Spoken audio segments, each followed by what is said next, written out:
What is good, everyone? It's your girl, PrimaDiva. So last time we looked over some popular and not very popular prehistoric life that could be made into fossil Pokemon. And there was a lot of paleontology involved with it, which I'm happy to know you all seem to like. So if you haven't seen the first part yet, please go and check that one out. And remember, if you want to show support, be sure to hit that like button, subscribe, hit the little bell, and share.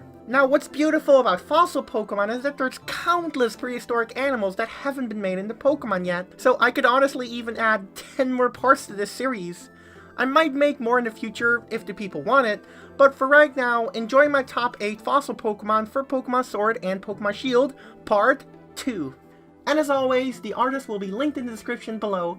Be sure to check them out because they 100% deserve it.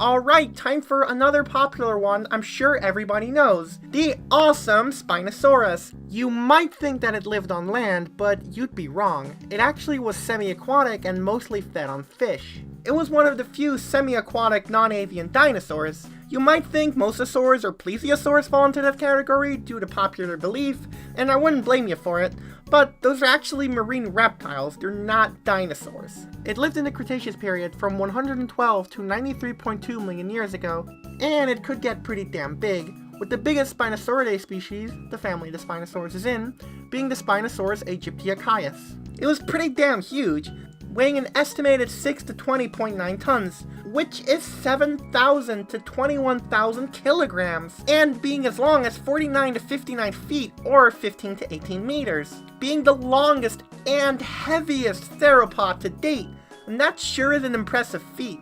Now, whether the Spinosaurus had feathers is unknown, but it's definitely possible. Just look at penguins and other water birds, and it's estimated most theropods had indeed feathers. But what about the big sail on its back? Well, there's some theories, but the most popular theory is, well, if a mommy Spinosaur and a daddy Spinosaur love each other very much, let's just say the male Spinosaurus used pout. No, but really, it might have been used for display. So the male one with the fanciest sail gets to do dirty with the female. After all dinosaurs seem to be very similar to birds, which are also dinosaurs, but you get what I mean, but they do a lot in the display department. With that information out of the way, let's see how the Fakemon Designs hold up, shall we? These are made by Formiga Arts, and they're revived from the crest fossil, and they're from the Brazuca region, the region the artist created. Let's look at the first one, called Spinover. Just look at it, it's a cute little baby, how can you not love this? Its face kinda looks like a crocodile's too, and I love myself some baby crocs. Have you seen them? They're adorable! But while it may look cute, it also looks pretty tough, so be sure not to underestimate it. This one's typing is rock water, which I'm actually really happy to see. I'm just happy the Pokemon fans are also aware of the biology of this animal. Its abilities are Swift Swim for that fast swimming action, and Strong Jaw for ripping those poor Wishiwashi in half. And this is its Pokedex entry. Scientists have found their fossil near the Brazuca Lakes. It is believed that this Pokemon was an excellent swimmer in his day, and that his crest helped him to get speed underwater. His small arms did not help him much in combat, but his bite was quite effective. Aw, poor baby's swimming arms didn't help it that much. So it's a good thing it's got that huge mouth to chomp away at predator Pokemon. But now it's time to move on to the big one itself. This one is called Spinosurf. And oof, I'm a big fan of this one. Not only does the art rightfully represent the creature, the water typing is just too perfect for the design too, like the sail especially. It looks like something it would use to navigate itself over the big oceans, just like a sailing boat. Ooh, what if like the Pokemon trainers ride this Pokemon in the big far oceans and use it as a sailboat, while also providing it with loads of fish Pokemon along the trip? Doesn't that sound awesome? Regarding its ability and typing, they're still the same as its pre-evolution, being a fast swimmer and a hard biter. Now let's have a look at that Pokedex entry. This excellent swimmer lived in Brazuca millions of years ago. Studies indicate that Spinosaurus was a predator extremely adapted to its environment of hunting, equipped with effective hunting weapons as its powerful and long arms, besides a fatal bite. His enormous arms allowed him to walk on a frame too, giving him better mobility underwater. So I'm curious what millions of years mean. It could be that it lived in the same time as in the real world, or maybe the Pokemon world just works differently when it comes to geological time. But this dex entry seems accurate to the actual creature, and you know me, I'm a sucker for paleo accuracy. Now, if I'd have to think of a competitive use for Spinosaurus, I'd say it would be similar to Mega Swampert, but not as strong, but still being scary in the rain and having high attack. In conclusion, I'm very happy to see an accurate semi-aquatic Spinosaurus Pokemon, since most people aren't really aware that it was indeed semi-aquatic. Now, I'm curious how many people know the evolution of mammals. I'm sure many people think that they evolved after the non-avian dinosaurs were wiped out. But that actually isn't the case. Mammals evolved from reptiles of all things. I mean, they had to come from somewhere, right? So to explain it, in the late Carboniferous period, from 318 to 299 million years ago, amphibians were the most dominant life form because of the warm, humid climate.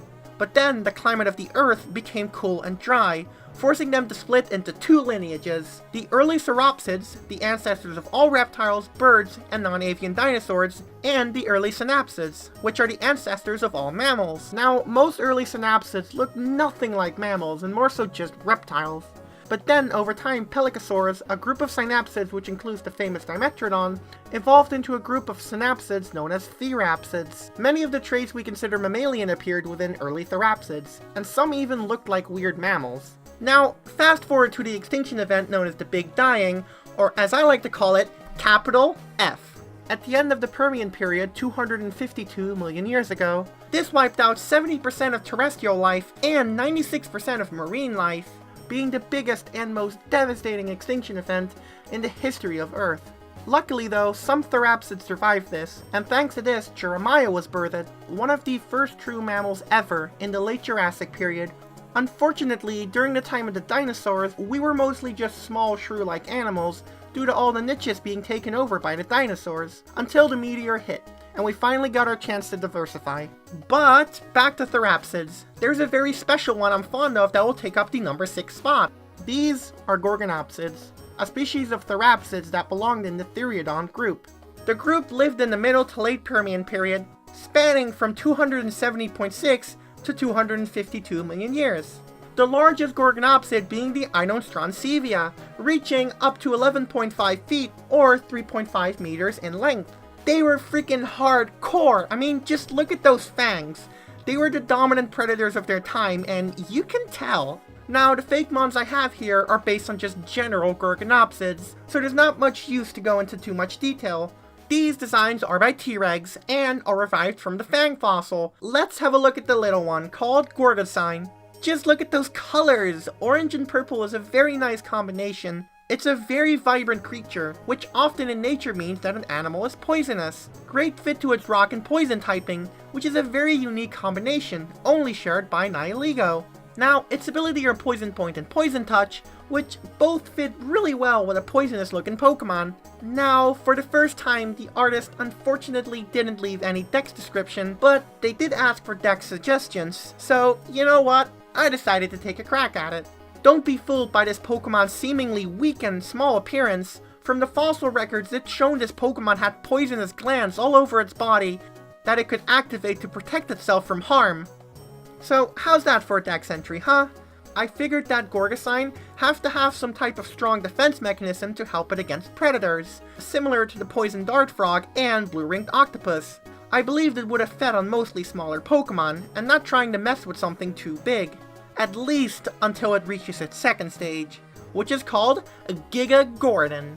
Which looks awesome! Look at those huge menacing fangs! You do not want to try and poke this bear, and I absolutely love the mane. Now, Gorgonopsids didn't have manes, but I love the artist's creativity, but that mane looks like it holds some massive amounts of biotoxins though. I'm sure it's able to be both poisonous and venomous now for max damage. Now, sure, it's less colorful all around now, but that awesome mane and tail definitely make up for it.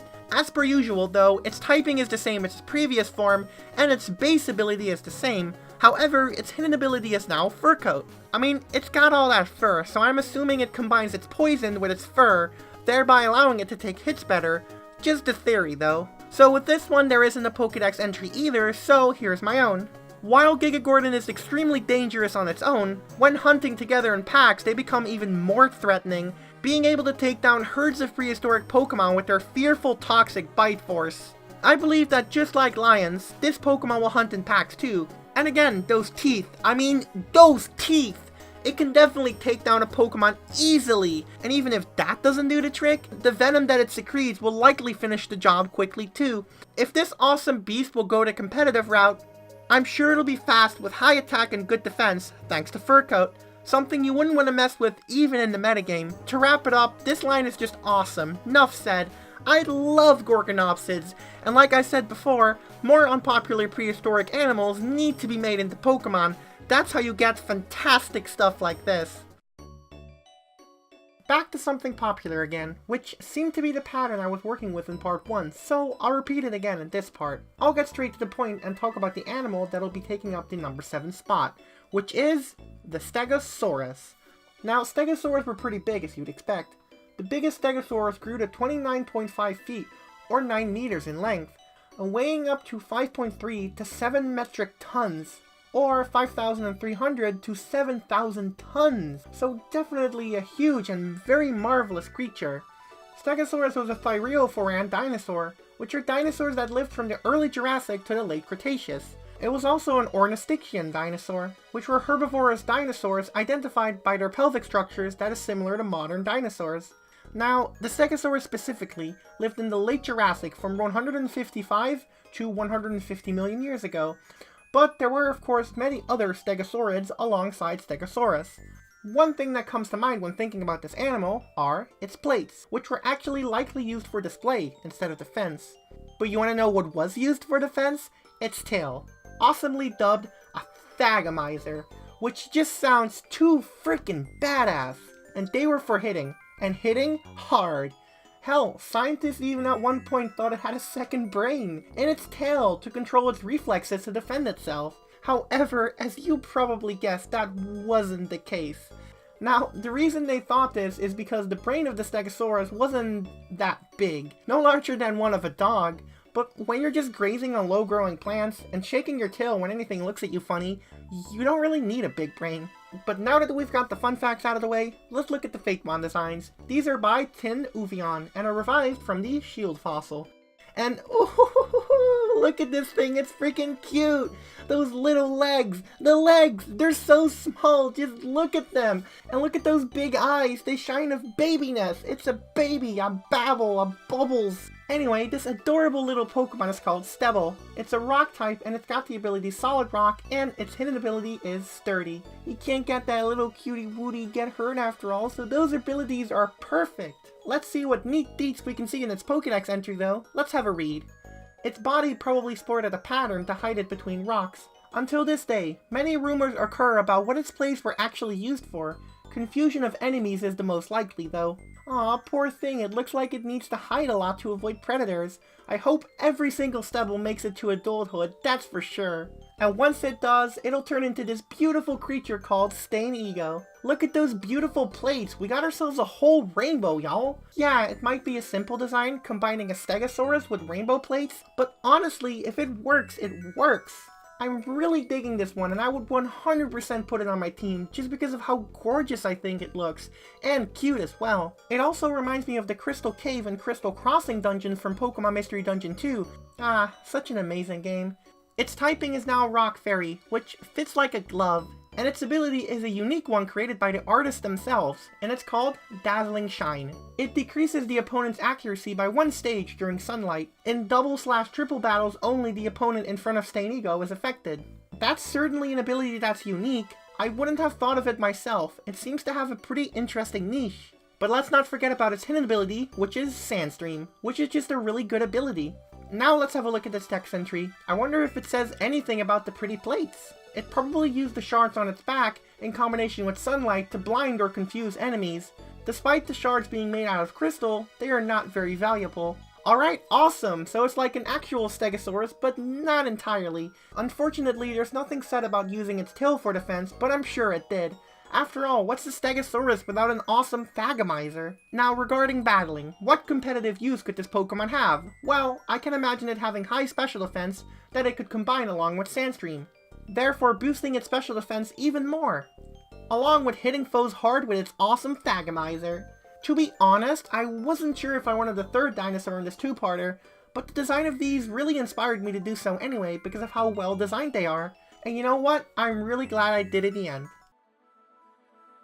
So back in the day, and I mean way back in the day, there were some pretty weird animals, as I'm sure you've noticed by now. And I'm sure you've also noticed how weird some animals in the oceans are, even today. Now combine both of those and what do you get? This fish shark looking thing, made Helicoprion.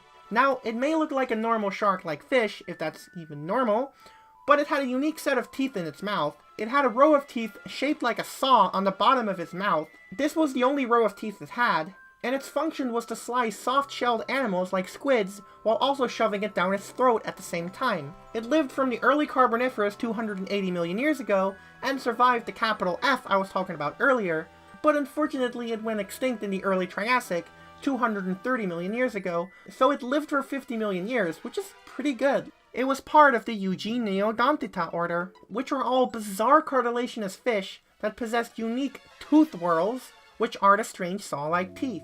And through the size of the tooth whorl, which is 24 inches or 60 centimeters, scientists estimated that the animal itself probably would have been 39 feet or 12 meters in length. So that's actually pretty damn large. So surely you can make this crazy looking animal into an even crazier looking Pokemon.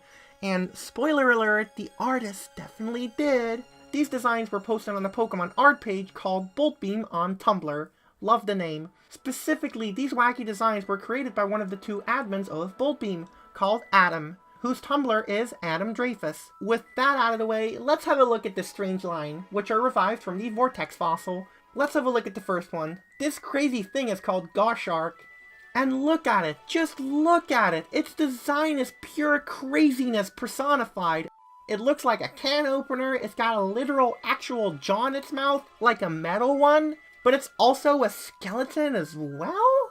Now that is some S+ Pokemon design, let me tell you all. Artist even said in the description that fossil Pokemon tend to just be prehistoric animals with a few add-ons. Its typing is also really unique for a fossil Pokemon, which is Rock and Ghost, which you'd kind of guess would be the typing for every fossil Pokemon because they've all been dead, extinct. Really makes you think, doesn't it?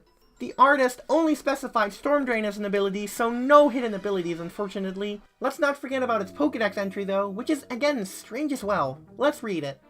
Gashark are naturally occurring sources of dimensional instability, with bits of them constantly warping in and out of existence.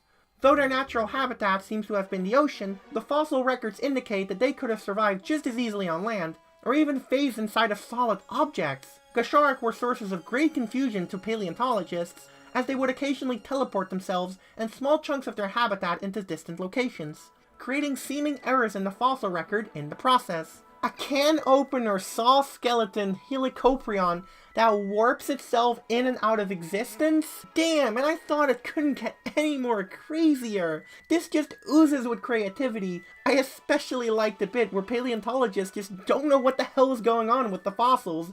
That's pretty funny if you ask me. But with that out of the way, let's have a look at the even weirder evolution. Yes, even weirder. This is Uzumaloc, and I'm sure I don't even need to talk about how weirdly awesome it looks. Those skeleton fingers, body parts that just float with ghostly essence, the huge eye on top of the huge eye it seems to have in its saw mouth? This thing is just so ominous and unique. This critter is by far my favorite of this video, and per usual, its typing and ability are the same as its pre-evolution, and let's have a look at that crazy dex. Sections of Uzumaloc's body are composed of ultra-dense matter, giving it the ability to generate micro-black holes. Uzumaloc use their natural gravitational field in order to draw in prey, creating massive whirlpools in the process when at sea. Uzumaloc fossils are fairly easy to find, as their bodies create dramatic impact on the surrounding landscape. This is useful, as small shards of ultra-dense matter collected from their remains were used as fuel source for early Pokeballs. Gosh, where do I even start? There's just so much awesome information. Generating micro-black holes while also using massive whirlpools to catch as many prey as it possibly could definitely sounds like it was an apex predator. Using its ultra-dense matter after death to use as fuel for early Pokeballs is really interesting. I really would like to know more about this specific lore. But finally, regarding competitive uses however, my guess is that this Pokemon would be really fast and chomp away at its foes before they can basically do anything. Overall, these Pokemon are the pinnacle of creative talent, and I'd love to see more craziness like this in fossil Pokemon. And since I finished the last video with a strange looking animal that no one really knew about, I decided to do the same with this one as well. So that wraps it up. I really hope y'all like the paleontology, along with the Pokemon Sword and Shield hype. Like I stated in my previous video, I plan to do more videos like this in the future, so please comment down below if you are hyped about it. I really hope y'all enjoyed this two-parter, and its mix of Pokemon and awesome information and facts. I look forward to making even more Sword and Shield videos in the future, so there's lots to be excited about. And finally, be sure to comment down below which one was your favorite. If you enjoyed this video, again, be sure to show support by liking, subscribing for more in the future, and hitting the little bell so you won't miss out on any of my uploads. And be sure to follow my social media as well. And if you want to go that little extra mile, you could sign up for my Patreon and help me out even more. The minimum amount is $1 a month with some pretty sweet bonuses I'd say are worth the price. With that being said, I hope y'all have a good day, night, or morning, and as always, take care.